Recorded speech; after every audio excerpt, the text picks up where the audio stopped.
Yo soy la luz del mundo, no hay tinieblas junto a mí. Tendrán la luz de la vida por la palabra que les di. Yo soy el camino firme, yo soy la vida y la verdad. Por mí llegarán al Padre y el Santo Espíritu tendrán. Soy todo tuyo y cuanto tengo es tuyo, oh mi amable Jesús, por María, tu Madre Santísima. La lectura para hoy es la de Lucas 18, del 9 al 17. También unos que presumían de ser hombres de bien y despreciaban a los demás, les dijo esta parábola. Dos hombres subieron al templo a orar, uno era fariseo y el otro un recaudador de impuestos. El fariseo de pie hacía interiormente esta oración. Dios mío, te doy gracias porque no soy como el resto de los hombres, ladrones, injustos, adúlteros, ni como ese que recauda impuestos para Roma. Ayuno 2 veces por semana y pago los diezmos de todo lo que poseo. Por su parte, el recaudador de impuestos, manteniéndose a distancia, no se atrevía ni siquiera a levantar los ojos al cielo, sino que se golpeaba el pecho diciendo, Dios mío, ten compasión de mí, que soy un pecador. Les digo que este que bajó a su casa reconciliado con Dios y el otro no, porque el que se engrandece será humillado y el que se humilla será engrandecido. Le trajeron también unos niños pequeños para que los tocara.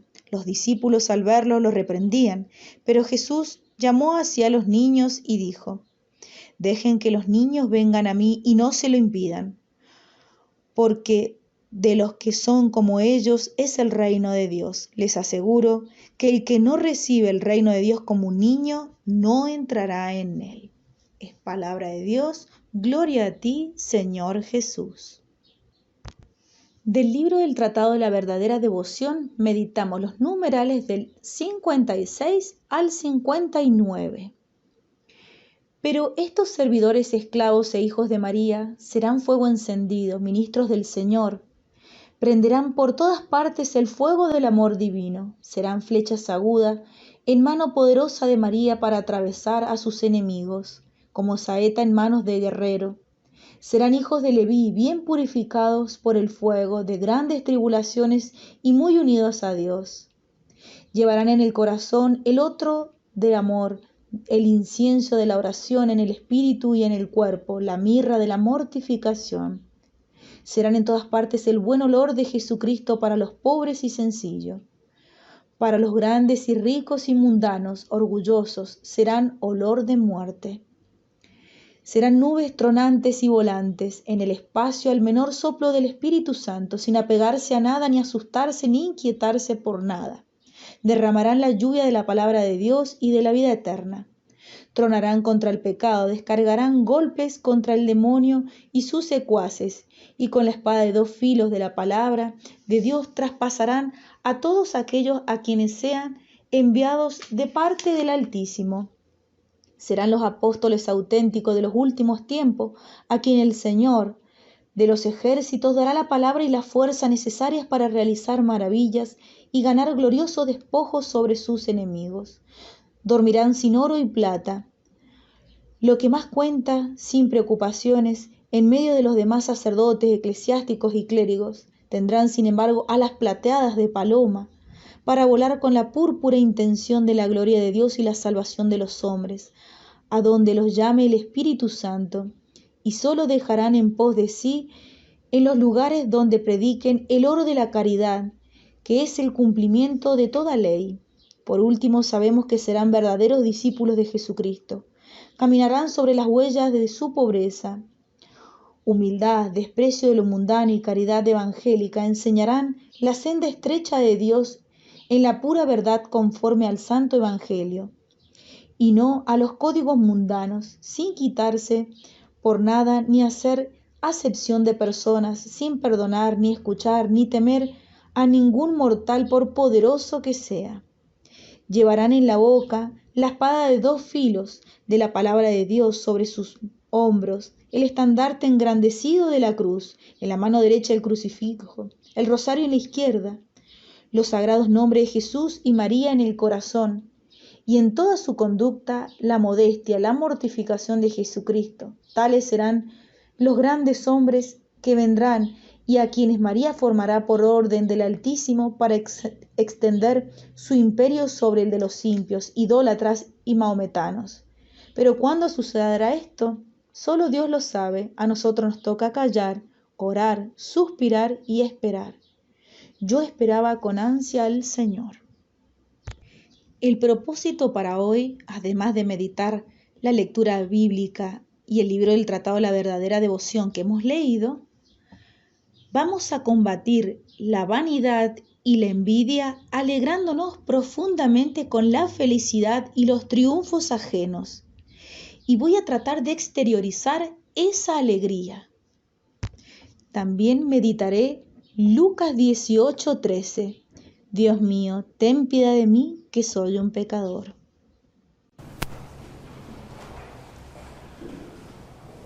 Una de las palabras más importantes en la vida cristiana y muy especialmente en el tiempo de Cuaresma es la palabra conversión. Es una palabra que resonó con fuerza cuando iniciamos la Cuaresma. Se nos dijo, conviértete y cree en el Evangelio. Esta palabra conversión se relaciona con un cambio, por lo tanto con un punto de partida y con un punto de llegada. Si vamos a cambiar, quiere decir que hay algo que tiene que ser distinto dentro de nosotros. Como cristianos reconocemos que eso que tiene que salir de nuestra vida y de donde nosotros debemos salir es lo que solemos llamar el pecado. Pero el proceso de salir del pecado es complejo. Si el pecado no fuera una realidad que nos atrapa, que nos seduce, que nos envuelve, que nos encarcela en algunas ocasiones, pues no costaría trabajo dejar el pecado. Pero el pecado tiene su propia astucia. El pecado se parece a las infecciones o se parece a los virus. El virus sabe que cuando llega, no solamente se instala y se alimenta de su huésped, sino que también debe impedir que lo saquen, porque si lo sacan es la muerte. El pecado es como un virus. El pecado es como el virus del alma. Y el primer ingrediente para salir de ese virus, el primer ingrediente para salir del pecado, es reconocer que hay algo que está mal en nuestra vida. Muchas veces se dice que la parte más difícil en el proceso de conversión es precisamente esa: reconocer que hay algo que estamos haciendo mal, reconocer que efectivamente sí hay pecado en nosotros. A veces como sacerdote me sorprende y me impacta que va uno a confesar y hay personas que dicen, siempre se preguntan, ¿no? ¿Cuánto tiempo hace que no te confiesas? Bueno, pueden ser como 3, creo que 4 años. ¿Y de qué quieres acusarte? No, pues, padre, normal. Mi vida normal. ¿Y cómo es su vida normal? No, pues yo no le hago mal a nadie. Yo realmente no es que necesite confesarme. 3, 4 años no es que necesite confesarme.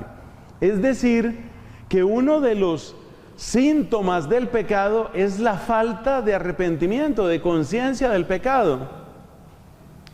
Yo no puedo decirles esto sin acordarme de un factor muy, muy duro de la biología, y es la manera como suelen obrar estos que se llaman los vampiros. Porque los vampiros existen. Los vampiros, o sea, que chupan sangre, esos animales existen, pero atacan principalmente al ganado, más que a los seres humanos. Pueden atacarnos también a nosotros los humanos. Bueno, una de las cosas que hace el vampiro, que es un ingrediente que tienen en su saliva, es una especie de anestésico.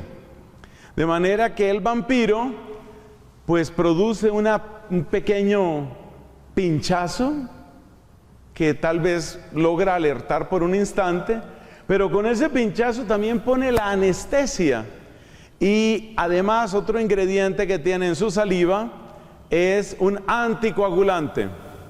De manera que el vampiro hunde sus dientes y con el anestésico hace que no te des cuenta, con el anticoagulante hace que siga brotando la sangre y él, feliz, va lamiendo más que chupar, lamen la sangre. Sé que es una imagen un poco repugnante, pero de eso se trata. Viéndoles la cara a ustedes, creo que no tienen muchos amigos los vampiros en esta asamblea y eso está muy bien. Entonces, es importante que entendamos que el pecado funciona de esa manera. El pecado funciona como un vampiro. Se siente un pequeño pinchazo y después, entonces viene ese anestésico, uno se va anestesiando y viene el anticoagulante para que siga fluyendo la sangre y así se alimenta el vampiro y así se alimenta también el pecado. ¿En qué momento uno supera esa anestesia perversa? Esa anestesia que lo mantiene a uno inutilizado, indefenso frente al vampiro. ¿En qué momento uno se defiende de ese vampiro? En el momento en el que empieza a experimentar algo que se llama culpa. Es necesaria, la experiencia de la culpa es necesaria. Una persona que no tiene sentido de culpa, una persona que no experimenta culpa por ninguna parte, es una persona que se convierte en un cínico. La persona que no tiene remordimientos es la persona que puede llegar a los peores extremos de maldad. Y por eso debemos considerar como un regalo de Dios el poder experimentar culpa. Veo pocas personas en disposición de tomar apuntes, que es algo que siempre recomiendo. Si no tiene otro lugar donde escribir, utilice su celular en modo de silencio o en modo avión, porque estas frases le pueden servir para luego alguna pequeña sesión de preguntas que vamos a tener al final, y le pueden servir también para cuando usted vuelva a su casa. Entonces, la primera frase que me interesa que usted recuerde, que usted tenga muy presente, la primera frase es esa: que el poder experimentar arrepentimiento, remordimiento, culpa, es un regalo. Si usted no está experimentando culpa, si usted nunca experimenta culpa o arrepentimiento, me temo decirle que usted se encuentra en una situación muy semejante a la que tuvieron los nazis. Porque eso era lo que sucedía con los nazis. Ellos no sentían culpa. A ellos les parecía que estaban haciendo lo normal.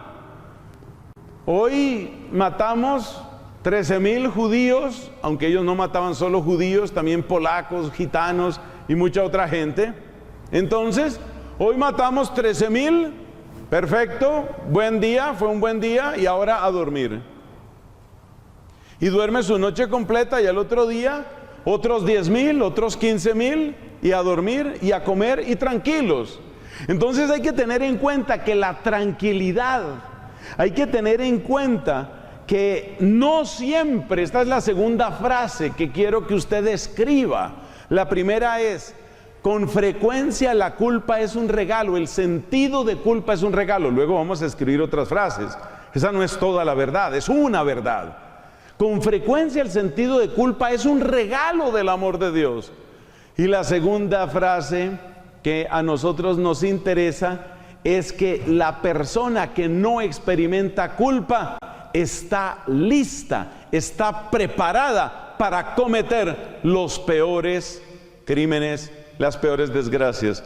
Si usted habla con un psicólogo, le va a explicar, este psicólogo o psicóloga le va a explicar cuál es una de las características de lo que llamamos un psicópata. Los psicópatas, los sociópatas, otra expresión que también se utiliza, tienen todos una característica: incapacidad para sentir remordimiento. El psicópata no siente remordimiento, ha causado un dolor espantoso, ha maltratado a una persona hasta el límite, incluso hasta la muerte, ha hecho un daño que muchas veces podemos llamar irreparable, y sin embargo, esta persona no siente por ninguna parte culpa ni arrepentimiento. Por eso una de las peores frases que puede pronunciar un ser humano es: no me arrepiento de nada. Y tristemente es una frase que hoy se está oyendo mucho. La dicen políticos, la dicen gobernantes, lo dicen artistas: no me arrepiento de nada. Es una frase terriblemente deshumanizante y deshumanizadora. Es una frase que hace muchísimo daño. Además, es una frase que demuestra una inmadurez intelectual pavorosa. Porque el que dice que no se arrepiente de nada, también está diciendo: soy incapaz de aprender algo de mi pasado. Evidentemente, nosotros, los que sí tenemos de qué arrepentirnos en nuestro pasado, somos personas que estamos ejerciendo inteligencia emocional, porque estamos diciendo: hombre, yo puedo aprender, hay cosas que yo puedo hacer mejor. Precisamente porque hubiera podido hacer mejor algunas cosas, por eso entiendo que las puedo hacer mejor en un futuro. Entonces, el primer punto que queremos afirmar es ¿cuál? Queremos afirmar que dentro de eso que llamamos culpa hay un elemento de bendición y hay un elemento de regalo. Ese elemento de culpa es muchas veces el despertador que hace que el vampiro no pueda desangrarte impunemente. Y hay vidas que se desangran impunemente. Por eso, también una de las oraciones que hay que hacer, estas palabras las dirijo a quienes quizás han caminado un poquito más en la fe. Todos tenemos mucho para avanzar, pero a quienes han caminado un poquito más en la fe les invito a que hagan esta oración. Pidan al Señor que despierte la conciencia, de los que están anestesiados. Y le voy a dar solamente 2 ejemplos en este momento. Piense usted, por ejemplo, en las personas que, a semejanza de lo que fue el régimen nazi, destruyen seres humanos todos los días. Estoy hablando, por ejemplo, de médicos o enfermeras u otras personas que se dedican a hacer dinero, derivan su dinero del aborto. ¿A usted no le parece? Yo sé que esto puede ser un poco polémico en el ambiente cultural en el que estamos, pero yo tengo que hablar con plena franqueza. Y les repito, después tendremos ocasión tal vez de intercambiar algunas preguntas o comentarios. Pero yo personalmente solo puedo llamar una desgracia que una persona que ha asesinado a un ser humano inocente pueda dormir esa noche. Yo ese sueño, y esta palabra la utilizo demasiado poco, ese sueño lo llamo maldito. Y esa tranquilidad la llamo maldita. Esa tranquilidad no es bendecida por Dios. Esa tranquilidad es la anestesia del vampiro. Esa tranquilidad es maldita. Y uno tiene que pedirle a Dios que la tranquilidad maldita de quienes están ejerciendo crueldad, sea a través del aborto o del camino que sea, los que ejercen crueldad sobre otros seres humanos, sean perturbados, sacudidos brutalmente. ¿Por qué? Porque esas sacudidas han salvado vidas. Yo le invito, si usted no lo ha hecho, le invito a que usted vea en internet el testimonio de una mujer muy valiente, se llama Patricia Sandoval. Mire usted el testimonio de Patricia Sandoval, una mujer que ganó mucho dinero matando en clínicas de abortos y ella misma se practicó algunos abortos. El testimonio de ella es impresionante. Cuando ella empezó a intranquilizarse, cuando ella empezó a sentir, ¿qué estoy haciendo?, empezó a detenerse. Por eso no podemos canonizar la tranquilidad, y por eso le invito a que escriba esta otra frase: no toda tranquilidad le agrada a Dios. Muchas veces lo que usted necesita no es tranquilidad, usted necesita ser sacudido y ser intranquilizado. El ejemplo del aborto es muy dramático, pero eso se aplica también para otras cosas. Hay gente que pasa por la vida robando. especialmente robando dineros públicos. Este es otro crimen que clama al cielo. En mi labor misionera he tenido ocasión de recorrer muchos rincones de este hermoso país. Y en más de un lugar la gente dice, sobre todo cuando el acceso es difícil por una mala carretera, o cuando hay problemas de acueducto, o cuando hay otro tipo de problemas en servicios públicos, la gente dice, y esto ya se ha pagado varias veces. ¿Por qué pueden dormir bien? ¿Por qué pueden reírse a sus anchas? ¿Por qué pueden quedarse tranquilos y orondos cuando se han robado lo que necesitan los pobres? ¿Por qué? Eso no está bien. Entonces, es necesario intranquilizar. Le voy a comentar cuál es el lenguaje bíblico para esto de intranquilizar. Se parece mucho a lo que yo estoy haciendo ahora. Usted ve cómo me altero, usted ve cómo subo el volumen de la voz, usted ve el efecto que esto tiene en mí y usted ve el tipo de interpelación que hago. En la Biblia este tipo de lenguaje se llama diatriba. Una diatriba es un ataque masivo que no tanto a la persona, parece que fuera la persona, pero en realidad es para rescatar a la persona. Bendita esa noche en que Patricia Sandoval no pudo dormir porque su conciencia la sacudía, porque el rostro de los fetos abortados no la dejaba dormir. Bendita noche, bendita intranquilidad. Entonces uno necesita pasar por la intranquilidad. De aquí vamos a sacar dos aplicaciones o enseñanzas y luego vamos a hacer algunas aclaraciones sobre este tema de la culpa, porque es un tema muy delicado. Ya luego vamos a ver que hay una culpa que destruye y hay una culpa que construye. La culpa que construye es como la que tuvo Patricia Sandoval y muchos otros. En este tema del aborto, otro ejemplo muy conocido internacionalmente es el del doctor Nathanson, con una TH, N-A-T-H. Nathanson fue conocido como el rey del aborto. Es otro testimonio muy impresionante. Entonces, dos consecuencias sobre esto, sobre este tema de la tranquilidad y de la intranquilidad.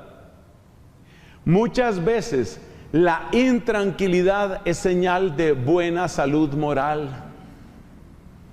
La intranquilidad, es decir, eso de tener una conciencia despierta, eso es una señal de buena salud moral. Que a uno le duela, que a uno le preocupe. Y hay muchas cosas ciertamente de qué preocuparse.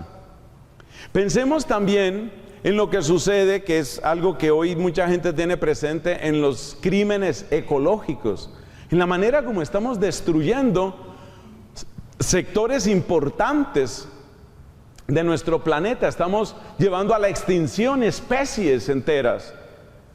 Es necesario que esas personas se intranquilicen.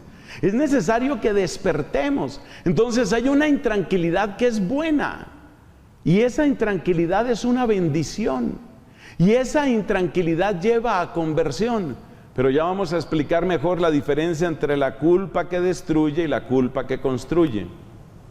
El otro punto que quiero mencionar, y esto vale especialmente para quienes servimos de algún modo en la iglesia, sacerdotes, diáconos, misioneros, catequistas, por favor, no tengamos temor de intranquilizar las conciencias.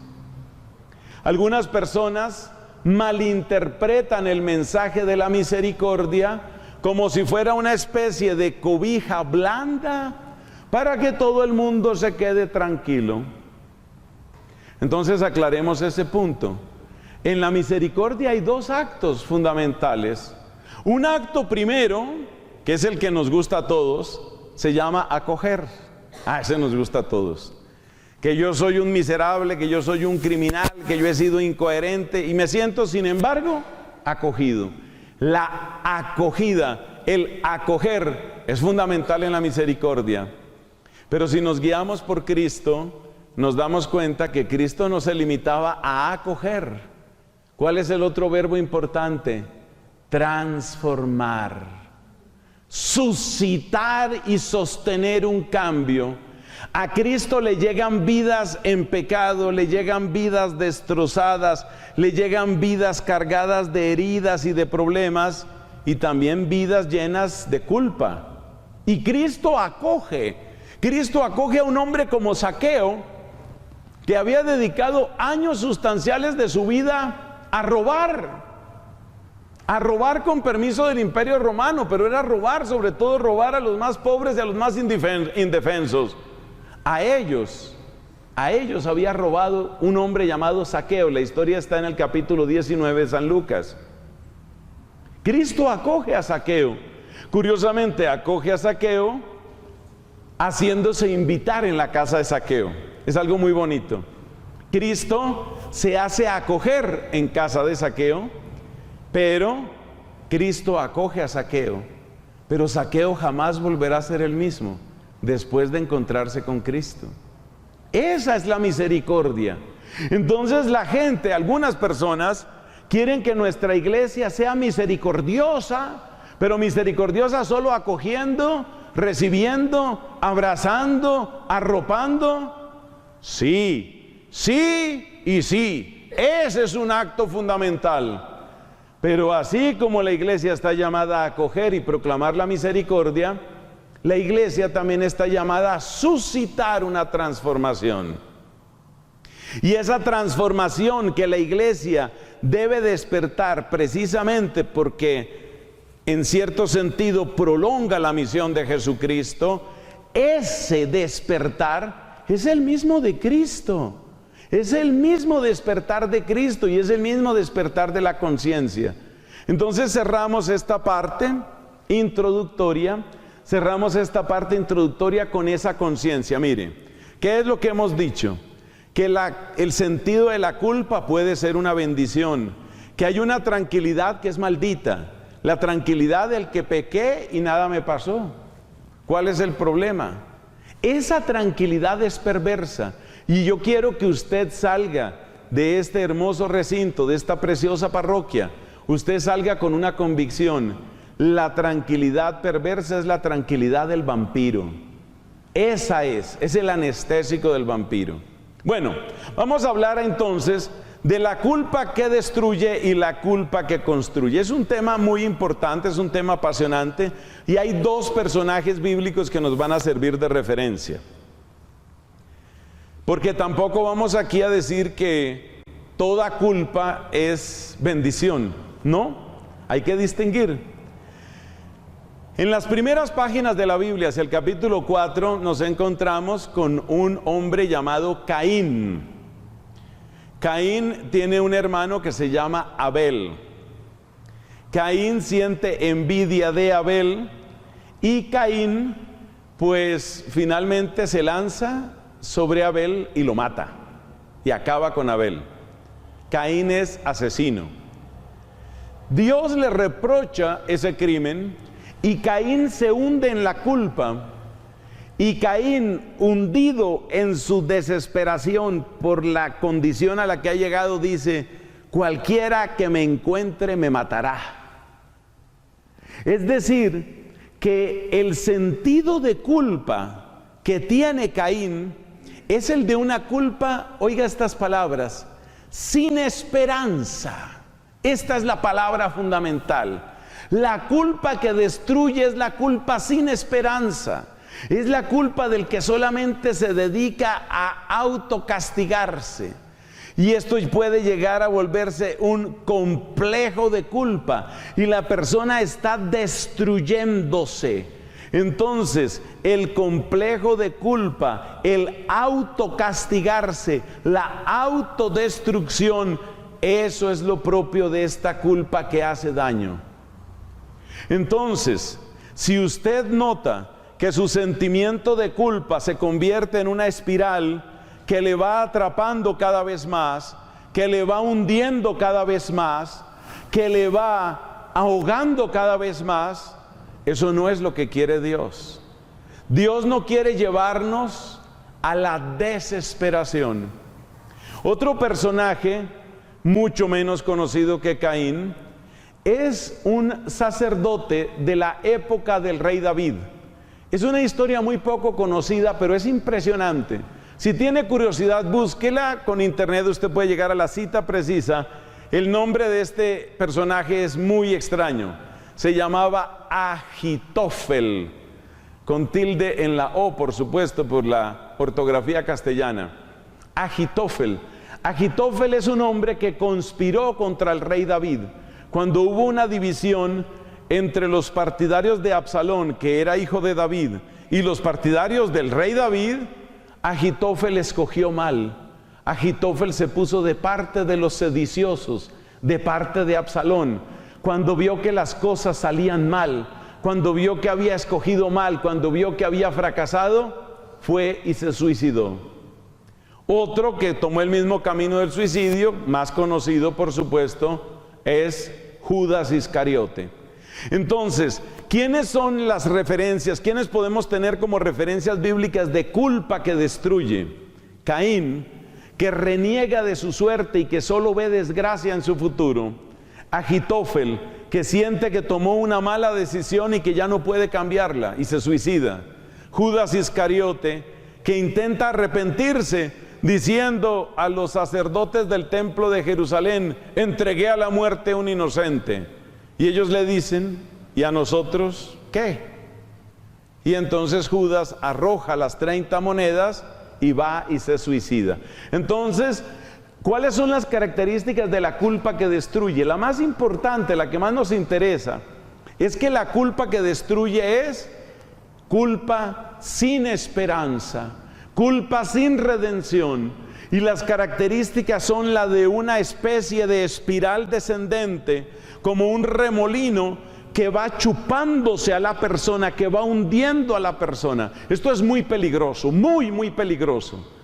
Y por eso también, siempre que prediquemos en la iglesia, siempre que demos un testimonio en la iglesia, es fundamental que nosotros, junto con la denuncia del pecado, ofrezcamos un camino de esperanza. Criticar el pecado, denunciar el pecado y quedarnos solamente ahí puede llevar a la gente a actitudes como las de Agitofel, como las de Judas, como las de Caín. Nuestro mensaje tiene que ser vigoroso, ciertamente, para mostrar la gravedad del pecado, y haríamos mal si no obráramos así. Pero por otra parte, hay que tener en cuenta que no podemos quedarnos solamente en la denuncia, hay que pasar al mensaje de esperanza. Toda denuncia debe ir unida a un mensaje de esperanza. Un modo muy bello de decir esta enseñanza es el que escogió San Agustín. Odiamos al pecado, pero amamos al pecador. De modo que nosotros, cuando denunciamos con tanto vigor, porque hay que hacerlo, lo que desagrada a Dios, lo que destruye al ser humano, lo que divide a la familia, lo que acaba con tantas vidas, si es verdad que tenemos que atacar el pecado, nuestras palabras deben ser claras en el amor por el pecador. Les invito a que en sus apuntes tomen también el Salmo 103. El Salmo 103 da esta declaración que es absolutamente bella y perfecta para lo que estamos explicando sobre la culpa que destruye y la culpa que construye. Mira lo que dice el Salmo 103. Él aleja de nosotros nuestros delitos. Como dista el oriente del ocaso, Él aleja de nosotros nuestros delitos. Es decir, que nuestro mensaje, nuestra predicación, tiene un propósito. No es hundir a las personas, no. Pero tampoco es decirles a las personas: no ha pasado nada, sigue como vas. No se puede, no se puede. Entonces, ¿qué es lo que hay que hacer? Hay que encontrar el lenguaje que denuncia el pecado y anuncia la esperanza al pecador, de manera que el pecador pueda decir, y pecadores somos todos, que el pecador pueda decir, y esta es la frase liberadora por excelencia, no se pierda de escribirla: yo no soy mi pecado. Por más pegado que esté a mi vida, por más unido que parezca a mi historia, yo no soy mi pecado, yo no soy. Esa es la gran declaración. Y aquí tengo que repetir una frase que estos días he resultado diciéndola con alguna frecuencia. Esa frase me fascina. Dice así: El demonio conoce tu nombre, pero te llama por tu pecado. Cristo conoce tu pecado, pero te llama por tu nombre. Cristo sabe que somos pecadores. Cristo sabe que yo soy un pecador. Pero como sacó a Lázaro de su tumba, así Cristo quiere sacarme a mí de mi tumba, de mi pecado. Entonces fíjate que hay dos cosas que son crueles. Una cosa que es cruel es dejar a Lázaro en la tumba, es decir, dejar al pecador en su pecado, eso es cruel. Pero otra cosa que es cruel es sacar a Lázaro de la tumba y seguirlo tratando como un muerto. Entonces, lo que a nosotros nos corresponde es denunciar el pecado y anunciar la esperanza al pecador. Por supuesto, esas son las características de la culpa que construye. Hablemos un poquito más de eso, porque varios de los que estamos aquí tal vez tenemos conciencia de que pues somos culpables, somos pecadores. ¿Cuáles son los síntomas de la culpa que construye? Mire este tema tan interesante. Síntomas de la culpa que construye. La culpa que te está poniendo en una ruta de renovación, una ruta de vida nueva, una ruta de conversión. La culpa que construye tiene por lo menos estas 4 características. Primera, se apoya en la justicia. Se apoya en la justicia.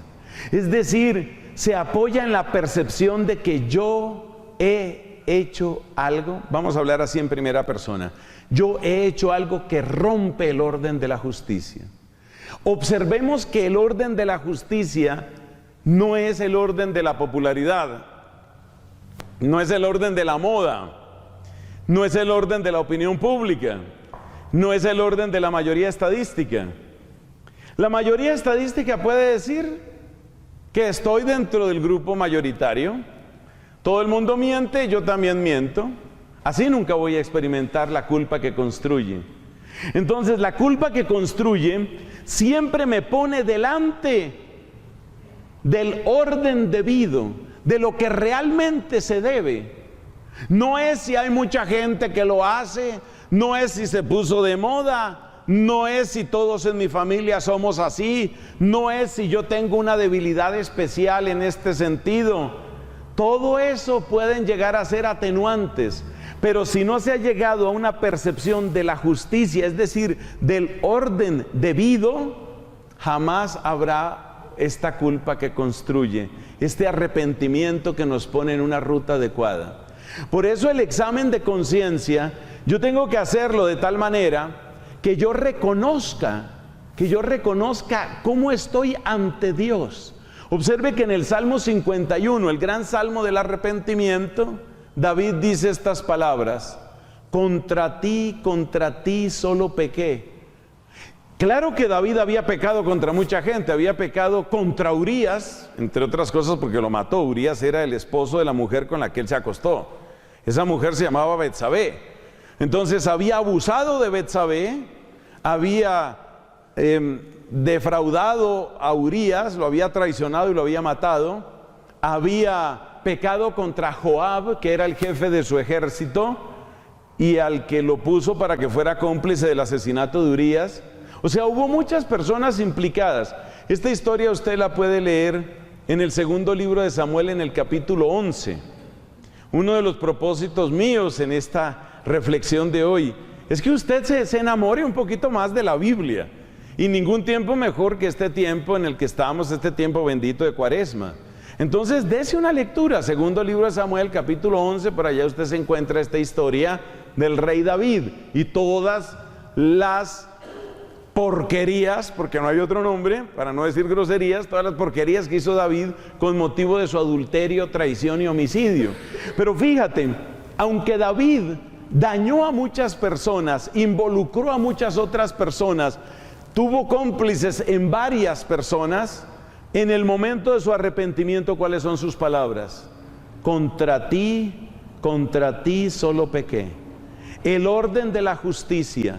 Esto no es otras personas, esto no es lo que el gobierno dice que es legal, porque hay gente que se escuda en eso. No, ya esto es legal. Eso no importa, eso no importa. Hay muchas cosas que son legales y son perversas. Entonces, lo primero para que haya un arrepentimiento saludable, un arrepentimiento que trae vida, es colócate delante de Dios, colócate delante del orden de la justicia. Olvídate por un momento si otros lo hacen o no lo hacen, si está aprobado o no está aprobado, si está de moda o no está de moda. Olvídate de eso y ponte únicamente delante de Dios con lo que tú has hecho, el orden de la justicia. Segundo, el arrepentimiento verdadero, el justo sentido de culpa, tiene que ver con la responsabilidad, lo cual tiene de ancho y de largo, como dicen algunos. Responsabilidad quiere decir hasta dónde esto que sucedió es mi responsabilidad. Hay personas a las que les cuesta, o tal vez nos cuesta, debería decir yo, asumir completamente nuestras responsabilidades, pero en cambio hay otras personas que asumen responsabilidades que no les tocan. Y cuando tú asumes responsabilidades que no te tocan, caes en la culpa que destruye. Y voy a dar ejemplos. Esto sucede especialmente en las familias. Esto suele suceder a los papás y todavía más a las mamás. Sucede que la mamá, según enseña Aristóteles y según explica Santo Tomás de Aquino, una mamá tiene lo que se llama amor de continuidad. Amor de continuidad, ¿qué es? Amor de continuidad es que cuando una mujer empieza a ser mamá, siente a la criatura como si fuera parte de ella misma. Y ese sentir la parte de ella misma y sentir que la criaturita crece, eso se llama amor de continuidad. Por supuesto, ese amor de continuidad, cuando ya se da el nacimiento, pues hay que romper el cordón umbilical. Pero el cordón umbilical no es solamente un tema de biología, también es un tema emocional, un tema psicológico, es un tema que tiene muchos factores, un tema ético. Resulta que hay algunas mamás que no terminan de romper el cordón umbilical. Entonces, ¿qué pasa? Que absolutamente todo lo que haga el hijo o la hija, yo lo crié mal, yo fallé. Entonces, esta mamá se está echando encima una responsabilidad como si eso que nació de ella, tan fea esa expresión, como si ese hijo que nació de ella, como si esa hija que nació de ella, no tuviera voluntad propia. Como quien dice, si mi hija se equivoca, error mío, no la supe criar, soy culpable, yo soy culpable. Saber establecer la responsabilidad es fundamental, porque si tú no asumes tus responsabilidades, fácilmente caes en el cinismo y en la tranquilidad que antes hemos llamado perversa, oscura, incluso maldita. La persona que no asume sus responsabilidades, pues tiene el peligro de caer en el cinismo. Pero la persona que asume demasiadas responsabilidades empieza a sentirse como si fuera culpable de todo lo que sucede. Y luego la hija no educó bien a los nietos. Ve al nieto malcriado, culpa mía. Todo es culpa mía. Si yo hubiera hecho las cosas bien, pero todo es culpa mía. Aprender cuál es el límite de mi responsabilidad no es fácil. Especialmente es bastante difícil en el ámbito de la familia y sobre todo es muy difícil para las mamás. Porque aprender a poner ese límite, aprender a decir, yo sí tengo una responsabilidad, pero yo no tengo toda la responsabilidad. ¿Y por qué no la tengo toda? Pues porque mi hijo también tiene su propia voluntad.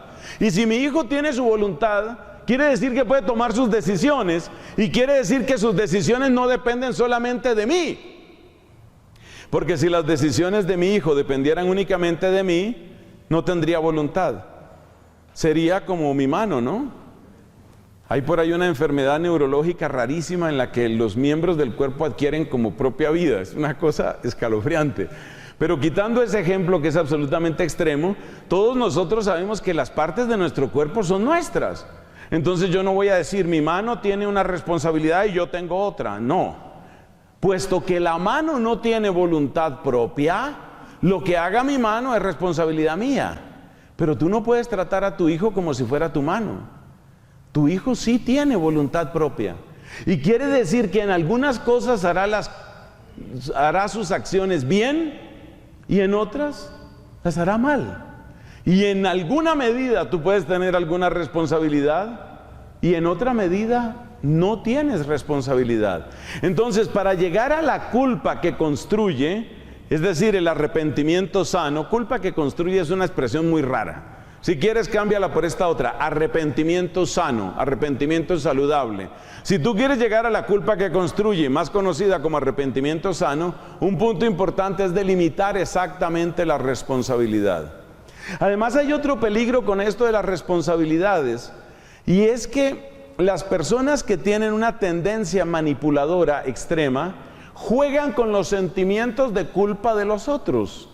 Entonces, una persona manipuladora, vamos a suponer un hombre que llega a un caso de infidelidad. Pero entonces tú me faltaste. Bueno, ¿y qué querías con esa manera de tratarme? Fíjate lo que está haciendo, el mecanismo de defensa que está utilizando él. Está haciendo una labor de espejo para que ella se sienta culpable. Usted no supo atenderme como hombre. Como usted no supo atenderme como hombre, ¿qué quería? Yo tenía que buscar lo mío. ¿Qué está haciendo esa persona? Está utilizando un mecanismo de manipulación para devolverle la responsabilidad a la mujer. Y si la mujer, doy el ejemplo así porque es lo que más suele suceder en nuestra cultura, pero también pasan los otros casos simétricos, entonces lo que está haciendo ese hombre es tratar de devolverle la responsabilidad a ella. Muchos muchachos y muchas muchachas utilizan eso también con los papás. ¿Y tú cómo llegaste a ese extremo? ¿Y tú por qué caíste en esa adicción? No es que el ambiente en mi casa era insoportable. Es decir, la responsabilidad no es mía, sino que la responsabilidad es de mis papás. Entonces, por eso es muy importante educarse en el sentido exacto de la responsabilidad. Unos papás pueden tener esa claridad. Un momento. Nosotros no hemos sido una pareja perfecta. El ambiente en la casa tampoco ha sido el ambiente perfecto. Pero que tú me digas que eso te quita a ti toda la responsabilidad, eso tampoco es cierto. Y por eso una pregunta que es muy necesario hacer a los hijos, sobre todo cuando están pequeños, es esa: ¿cuál es tu responsabilidad en esto? No traten, si me permiten una sugerencia, no traten ustedes a sus hijos simplemente en términos de inocente, culpable. Ese lenguaje los niños lo manejan muy rápido, y muy rápidamente aprenden a presentarse como inocentes y a delegar la responsabilidad en otros. La pregunta más inteligente y la más educativa es: ¿cuál es tu responsabilidad en esto? Porque es muy difícil para ese niño, es muy difícil decir: no tengo ninguna responsabilidad, nada, ninguna. Es muy difícil. Entonces, en la medida en que tú le preguntas a las personas ¿cuál es tu responsabilidad en esto?, le estás enseñando precisamente a descubrir hasta dónde tiene que ir su arrepentimiento. Esto vale también en la consejería matrimonial. Muchos matrimonios pueden estar prácticamente al borde de la separación, pero muchísimos, aún en esas condiciones, pueden recuperarse, pueden salvarse. ¿Y qué se necesita para que se salven? Que la gente asuma sus responsabilidades. Mientras esté ese hombre acusando a esa mujer, porque es que con ella no se puede hablar, es que ella me hacía el ambiente imposible, es que yo tuve que buscar en otra parte, y ella dice, es que él cambió radicalmente, es que a él se le olvidaron los detalles. Mientras estén en esa actitud es muy difícil que salga algo productivo. Entonces, en buena parte, una consejería matrimonial, ¿en qué consiste? En conducir a las personas con cariño, con sabiduría y con paciencia a que las personas, así sean adultas, aprendan a responder esta pregunta: ¿cuál es tu grado de responsabilidad en esto? Es una pregunta que tenemos que hacernos todos. ¿Cuál es mi grado de responsabilidad? Hay gente que dice: no, pues mi hijo decidió eso, fue la decisión de él. Y tú no tienes ninguna responsabilidad, nada de nada. No, piénsalo mejor.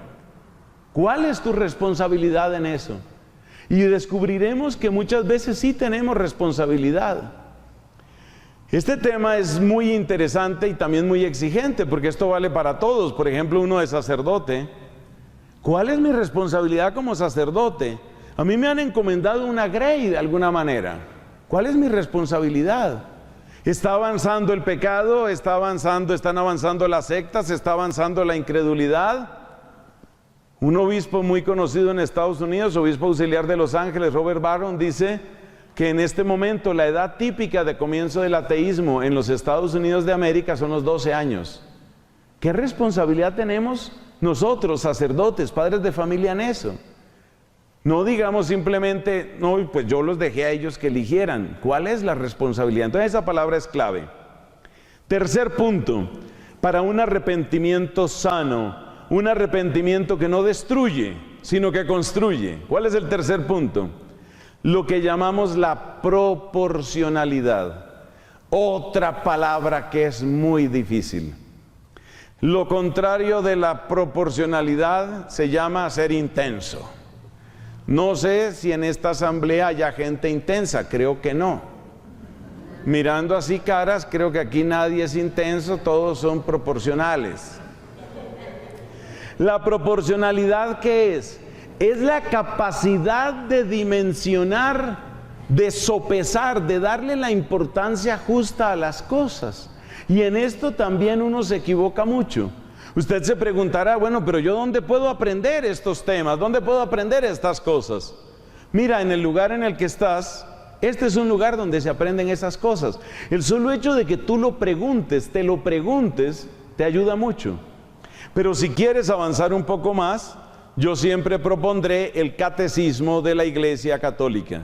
Recuerda que el catecismo tiene 4 secciones y una de las secciones es precisamente sobre los mandamientos.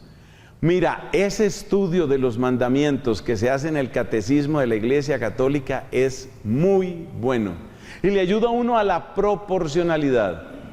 La Iglesia siempre ha predicado la proporcionalidad. Tú recuerdas que nos decían, hay pecados veniales y pecados mortales. Eso es proporcionalidad. Eso es darse cuenta que no todo es igualmente grave, no todo es igualmente destructivo. Hay que tener una medida, hay que tener una ponderación, un límite en lo que uno dice. La proporcionalidad también tiene que ver con otro elemento muy importante y es el tiempo. ¿A qué nos referimos con eso? Pues mira, hay personas que tienen una memoria impresionante para todo lo que les sucede. Todo lo malo, como decía por allá un refrán de no me acuerdo qué país, si era la India o China, todo lo malo lo escriben en piedra, todo lo bueno lo escriben en arena. Así nos pasa. Entonces nosotros a veces ahí estamos faltando a la proporcionalidad. Que una persona me haya fallado, vamos a ver qué tipo de falla, vamos a ver qué trascendencia tiene eso.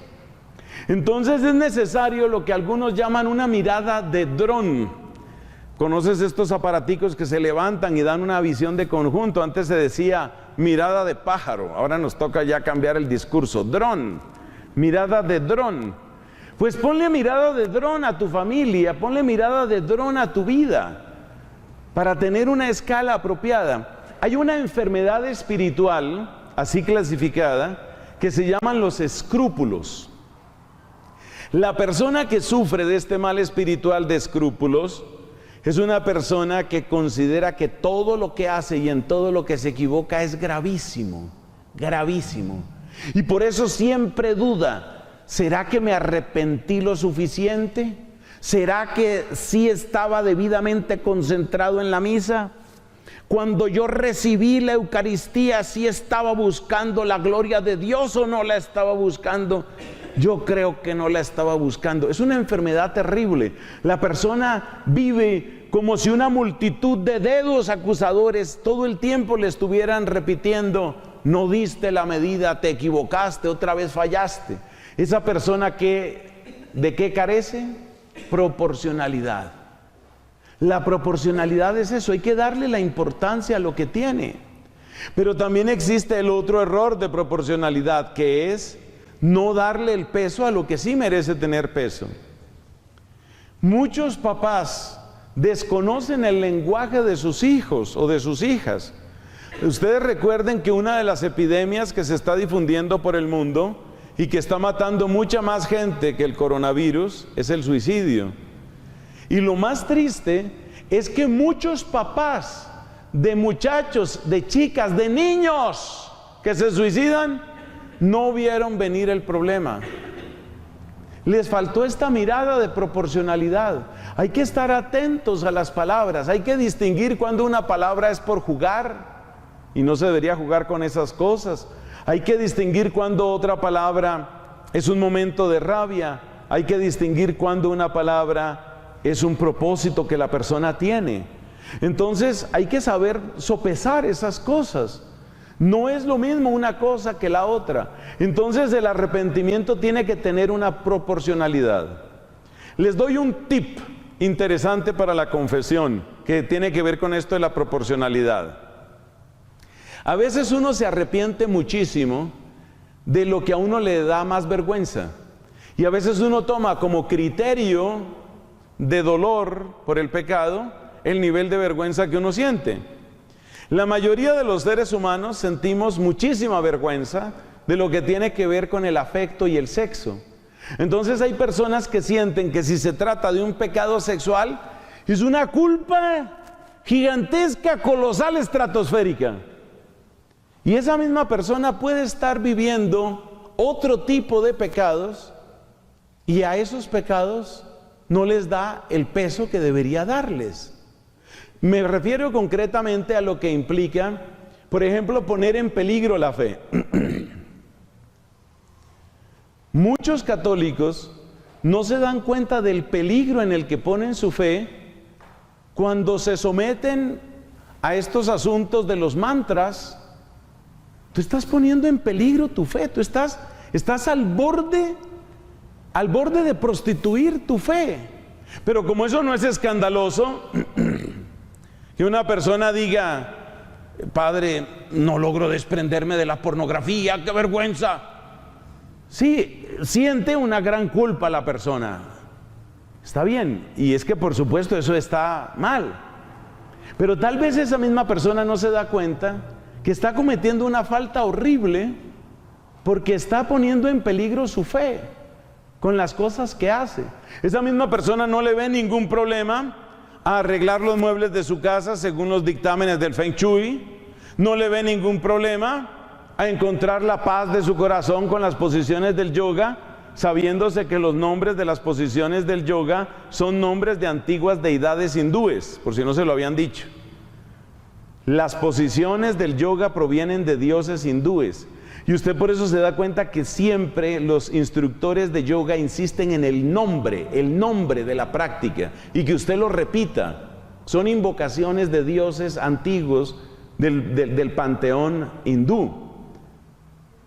Por supuesto, nosotros como católicos deberíamos buscar en eso del yoga, deberíamos buscar caminos de relajación o de ejercicio, de estiramiento, que no tengan esa contaminación. Pero el yoga, como se vende en nuestra cultura, como se vende en nuestro sitio, está gravemente contaminado. Y yo no sería servidor de Cristo si me callara esto que les estoy diciendo. Eso está gravemente contaminado. Y la gente no le ve problema a eso.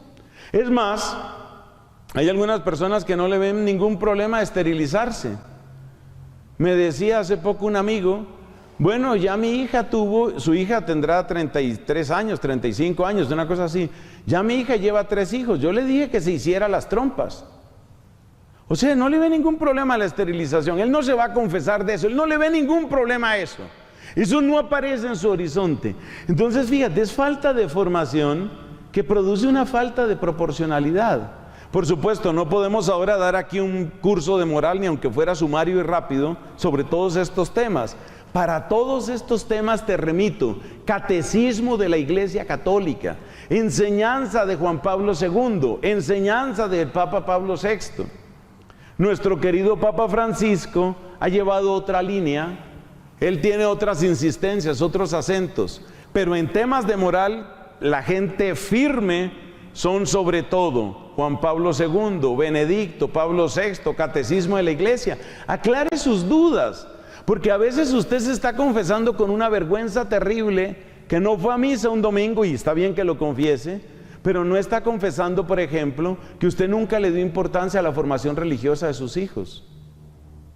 Mire, con los años de sacerdocio, si Dios quiere este mes, porque vayan preparando los regalos,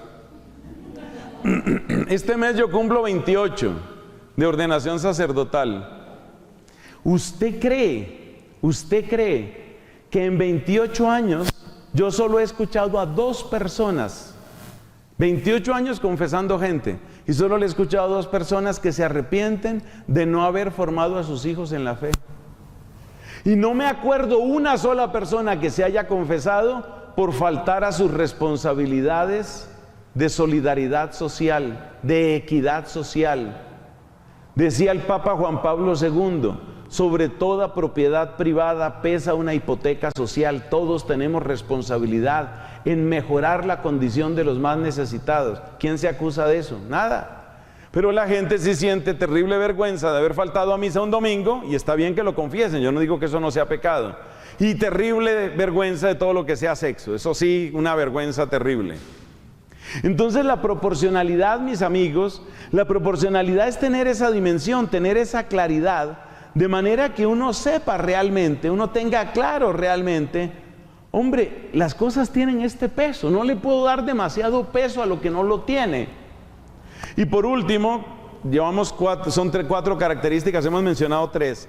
El orden de la justicia, que consiste en ¿qué? En que yo me pongo delante de Dios, y que yo no me voy a fijar en lo que todo el mundo hace, en lo que está de moda. No, yo me pongo delante de Dios, y lo que se necesita, lo que Dios quiere de mí, eso a lo que Dios me llama, eso es lo que primero debe importarme. Segundo, el tema de la responsabilidad. Ni quitármela, ni asumir que mis hijos, por ejemplo mis hijos, son una prolongación mía, y entonces todo lo que ellos hagan, culpa mía. No, eso tampoco es cierto. Tercero, proporcionalidad. Hay que saber ponderar qué es más grave que qué, y mucho cuidado con la enfermedad de los escrúpulos. Cuarto punto, que nos lo ha enseñado la Iglesia toda la vida: todo arrepentimiento sano conduce a un propósito de enmienda. Propósito de enmienda.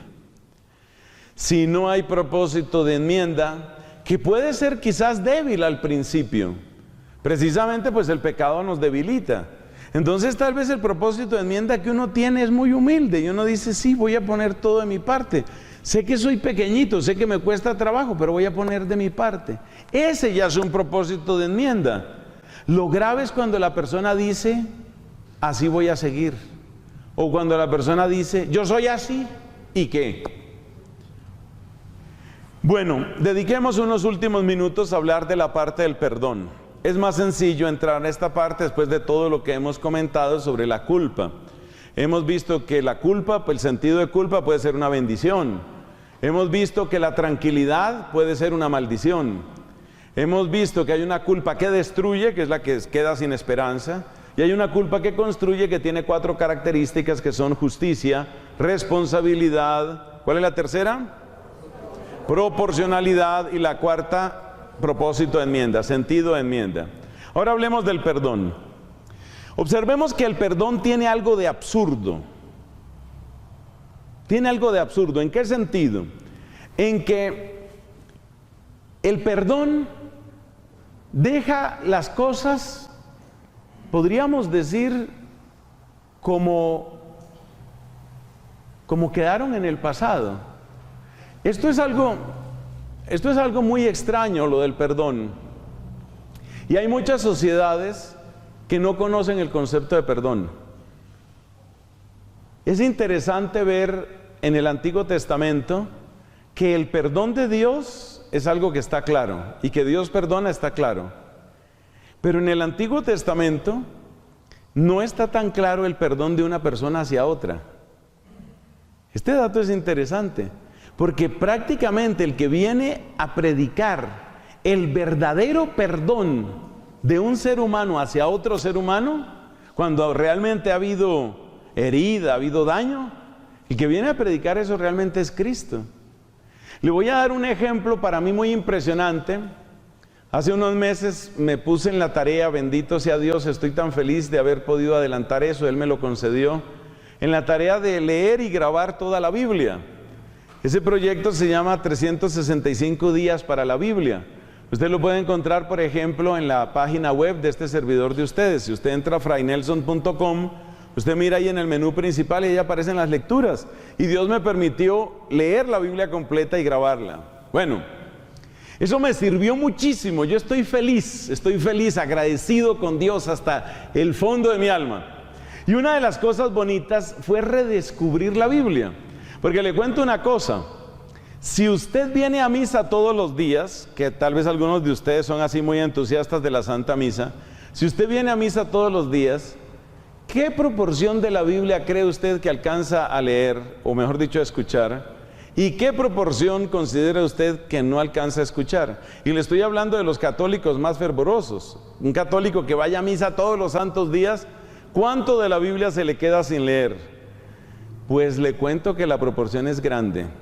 Dependiendo de cómo usted haga la medida, entre el 60 y el 70% de la Biblia nunca llega a los ojos ni a los oídos de un católico fervoroso.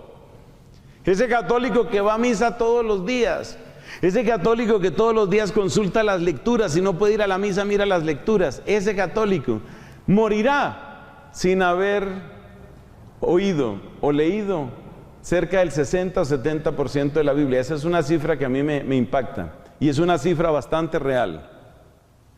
Bueno, en esa lectura aprendí muchas cosas. Una de las cosas que aprendí o repasé, porque Dios me ha concedido leer la Biblia varias veces, esta era la cuarta vez que leía la Biblia completa, me encontré con el caso de un hombre que fue enemigo del rey David.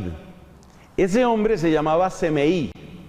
Las causas del odio de Semeí hacia David no son importantes en este momento. Tenía que ver con la herencia del trono y el rey Saúl y todo eso. Semeí, cuando vio al rey David que caía en desgracia, porque resulta que su propio hijo, ya dije, se llamaba Absalón, se rebeló contra David. Cuando Absalón se rebeló contra David y David se vio en la peor situación de su vida, hasta el punto de que tuvo que abandonar su palacio en Jerusalén, Semeí se encontró con David que salía en derrota de su palacio. Curiosamente, David salió del templo y subió por la cuesta del Monte de los Olivos, el mismo monte que se menciona en la historia de nuestro Señor Jesucristo. Bueno, mientras David iba subiendo ese monte, Semeí se dedicó a insultarlo, pero con las peores maldiciones y blasfemias. Ahora cae sobre ti todo tu crimen, y bueno, eso le dijo de todo. David no se vengó de Semeí en ese momento, a pesar de que algunos de los de su grupo le decían: déjeme, yo lo mato, porque esa era la lógica de ellos, déjeme, yo lo mato. Y David dijo: no lo mate, déjelo. Ahí parece una grandeza de alma de David. Después resulta que el que se había rebelado contra David, o sea Absalón, murió en circunstancias bastante extrañas. Conclusión, se acabó la rebeldía y David pudo regresar a su casa, a su palacio en Jerusalén. Cuando David va de vuelta hacia Jerusalén, tiene que atravesar el río Jordán, porque hasta allá lejos se había ido. David tiene que atravesar el río Jordán, y en la otra orilla del río Jordán estaba alguien pidiéndole misericordia. ¿Quién era? Semeí. Cuando Semeí se dio cuenta que lo mismo que Ajitófel había escogido mal, cuando Semeí se dio cuenta que David iba de vuelta para el palacio en Jerusalén, se postró con máxima humildad, le suplicó: perdóname, me equivoqué, hablé como un insensato, soy lo más torpe, lo más bruto que ha parido la humanidad. Bueno, en fin, él se humilló y le pidió perdón a David. David vio el grado de humillación de Semeí y tuvo un nuevo acto de grandeza. Le dice a Semeí: no hay problema, mientras yo viva, nada te va a suceder. Y efectivamente David cumplió. Se fue a su palacio y David no hizo nada contra Semeí, nada. Pero cuando David se estaba muriendo, dejó como heredero a su hijo, el rey Salomón. Y entonces le dio muchas instrucciones a Salomón. Y mire la instrucción que le da. Salomón, fíjese que no se le había olvidado el caso de Semeí. Salomón, venga para acá, mi hijo. ¿Se acuerda de Semeí? Claro, papá, yo me acuerdo, el desgraciado ese que te insultó. Yo le dije que yo no le iba a hacer nada, pero ese soy yo. Ahora viene usted. Ahora viene usted. Y le mandó a Salomón que matara a Semeí. No lo maté yo le prometí que yo no le iba a hacer nada. No le hice nada, yo no le hice nada. Pero usted, Salomón, encárguese, se lo dice con un eufemismo. Encárgate, Salomón, de que Semeí no muera de viejo. Ese fue el encargo que le dejó. Muy importante que Semeí no muera de viejo. Y con esas palabras y unas más, se murió el rey David. O sea que en el Antiguo Testamento, usted puede revisar muy bien el Antiguo Testamento y verá que el concepto de perdón entre personas es una cosa prácticamente ausente. Esa mentalidad es la misma que sigue hoy en el Medio Oriente. Esa es la mentalidad que, entre otras cosas, explica por qué es tan difícil encontrar un acuerdo de paz entre israelitas y palestinos, porque ambos tienen la idea de que yo no me puedo quedar así. Y la razón por la que ellos sienten que no se pueden quedar así es porque eso es injusto. Porque si usted me hizo algo, usted lo tiene que pagar. Y si Semeí me hizo algo, Semeí lo tiene que pagar, y lo tiene que pagar con su vida. Ahora bien, yo no lo maté, yo me morí y no lo maté, pero Salomón, acuérdese, Salomón, por ahí anda Semeí, acuérdese de Semeí. Y efectivamente la Biblia nos cuenta que Salomón hizo matar, de los primeros actos de su gobierno como rey fue: me hacen el favor y matan a Semeí, y se acabó Semeí. Entonces, el perdón, ¿por qué el perdón tiene algo de absurdo? Utilizo esa palabra extraña. ¿Por qué tiene algo de absurdo el perdón? Respuesta: porque el perdón es como aprobar una descompensación, como quien dice: usted no me la pagó, usted eso no me pagó. Y por eso el perdón tiene algo de absurdo. Pero aquí viene una frase que simplemente me enamora. El perdón es un absurdo que sana el absurdo del pecado. Es decir, pecar, en primer lugar pecar contra Dios, y en segundo lugar pecar contra el prójimo, es un absurdo. Que tú lastimes al que es imagen de Dios, que tú te aproveches del que no sabe o no puede defenderse, es un absurdo. Pues frente al absurdo del pecado surge el absurdo del perdón. El perdón es un absurdo que sana otro absurdo. Y esto lo vemos especialmente en nuestro Señor Jesucristo. Si tú examinas la cruz de Cristo, es algo ilógico. ¿Por qué tiene Él que sufrir eso? ¿Por qué tiene Él que padecer? Si lo analizas, no tiene sentido. En justicia eso no tiene sentido, y por eso muchas personas dicen: no le encuentro lógica, no le encuentro sentido al tema de la cruz. La cruz es un absurdo, y eso no me lo invento yo. Eso lo dijo San Pablo, primera carta a los Corintios, capítulo 1. Dice San Pablo: la cruz, que es la cruz del perdón, es escándalo para los judíos y es necedad para los gentiles, para los griegos. Escándalo para los judíos, necedad para los griegos. Necedad es como decir una tontería, una locura, un absurdo. El perdón es un absurdo. Pero ahora te voy a decir otra frase que puede servir. El perdón es una epidemia de bondad. Es una epidemia de bondad. Así como el pecado se propaga por contagio y es una epidemia de maldad, y con mucha frecuencia la persona que ha sufrido luego hace sufrir a otros, y la persona que ha sido traicionada quiere traicionar. El pecado tiene ese atractivo como de convertirnos en sus prolongadores, en sus repetidores.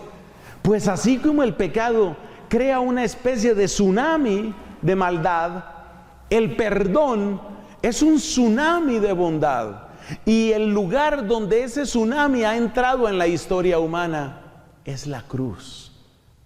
Entonces, uno tiene que bañarse en el amor del crucificado. Uno tiene que sentir lo terriblemente absurdo que es que Él me haya amado tanto. Solo las personas que hayan sentido de una manera impresionante, sobrecogedora, arrasadora, hayan sentido, pero ¿por qué me amas tanto? Esas son las personas que están listas para perdonar.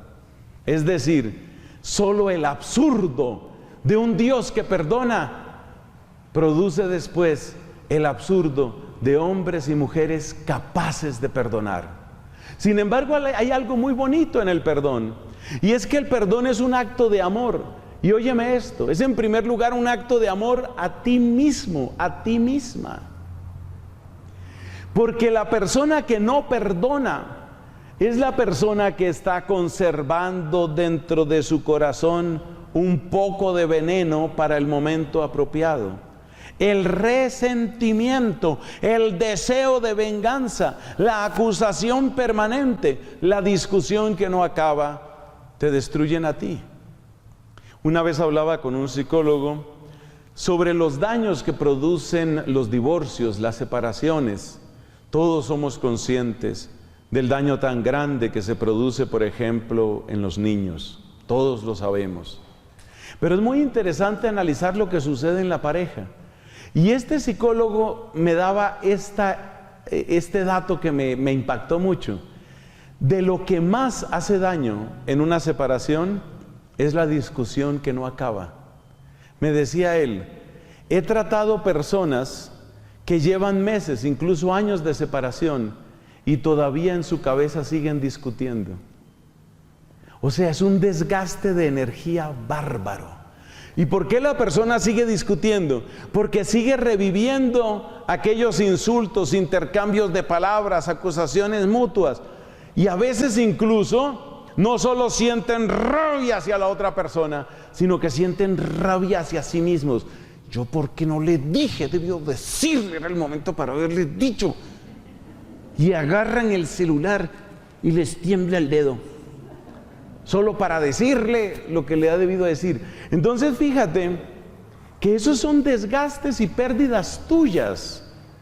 En el fondo la persona que no perdona no suelta, y la persona que no suelta está bajo esa carga permanente. Entonces, ¿cuáles son las consecuencias de no perdonar? Pues que tienes veneno dándole aroma a tu corazón. Tienes una carga que no has soltado. Tienes una venganza pendiente. Estás gastando CPU de tu cerebro. Porque mientras tú estás maquinando la venganza, mientras tú estás pensando la venganza, tú no estás pensando en tu futuro. Tratando de destruir el futuro, el presente o el pasado de alguien, te estás destruyendo a ti mismo o a ti misma. Te estás destruyendo.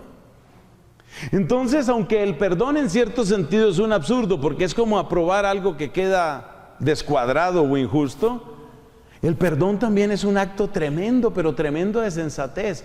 Y por eso el perdón es muy liberador. Y por eso ustedes se encuentran que no solo desde la perspectiva cristiana, sino incluso desde una perspectiva puramente humanista, sin referencia a Dios. Hoy muchos psicólogos están hablando de la importancia de perdonar.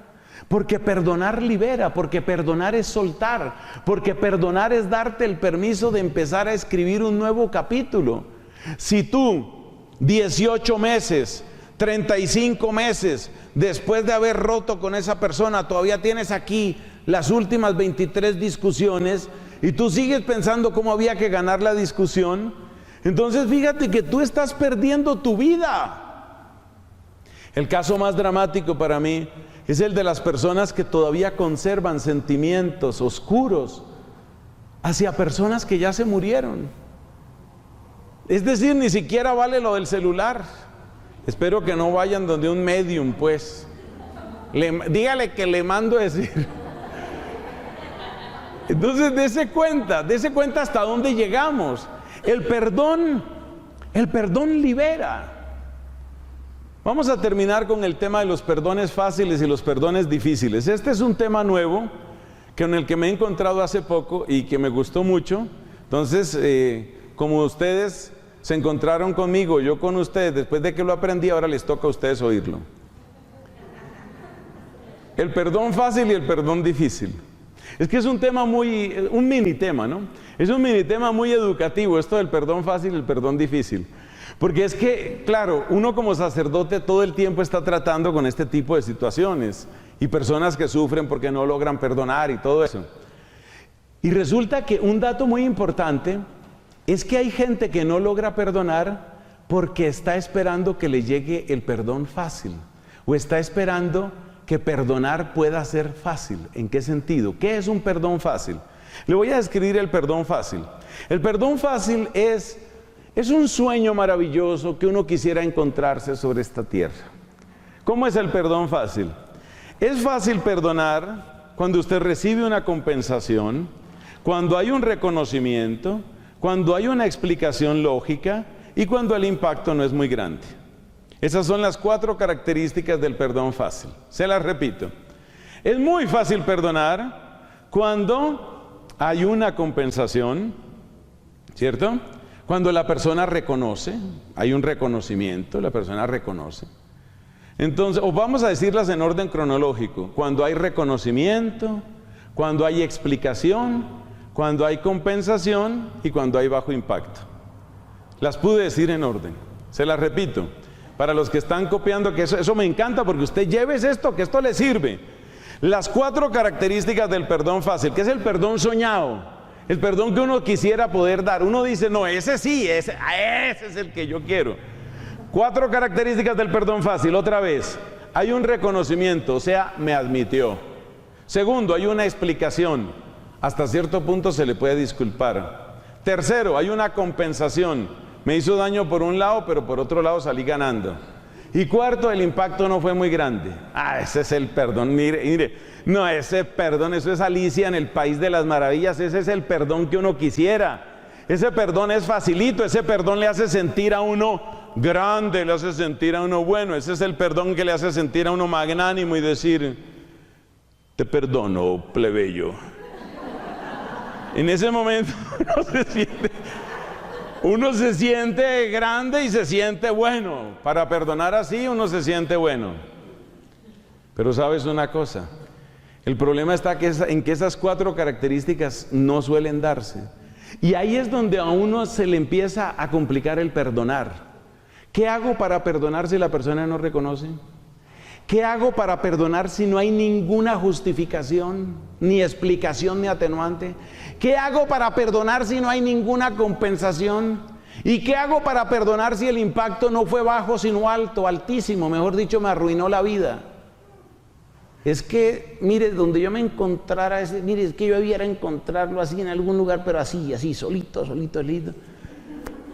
¿Cómo hago yo para perdonar en esas circunstancias? ¿Cómo se puede perdonar? Entonces, ¿cuál es el problema por el que uno no logra perdonar? Porque uno está esperando que pase el tren del perdón fácil. Y la mayor parte de los perdones no son fáciles. Oraciones que se rezarán durante los 12 días preliminares. Ven, Espíritu Creador, visita las mentes de tus siervos. Llena de la gracia de lo alto los pechos que tú creaste. Tú, que eres llamado Paráclito, don de Dios Altísimo, fuente viva, fuego, amor y unción espiritual. Tú, septiforme en el don, dedo de la paterna diestra. Tú, auténtica promesa del Padre, que enriqueces las lenguas con palabras. Enciende lumbre en los sentidos, infunde amor en los corazones, corroborando con vigor constante la fragilidad de nuestro cuerpo. Rechaza más y más lejos al enemigo. Concede prontamente la paz, yendo así tú delante como guía. Evitemos todo mal.